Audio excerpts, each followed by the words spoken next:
এই যে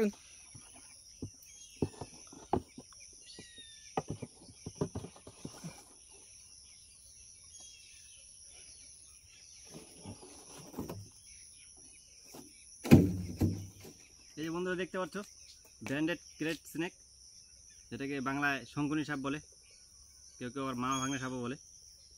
খুবই বিষাক্ত।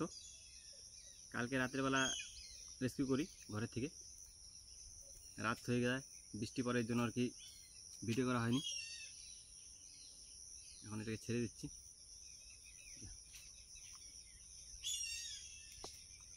খুবই শান্ত প্রজাতির সাপ একটি।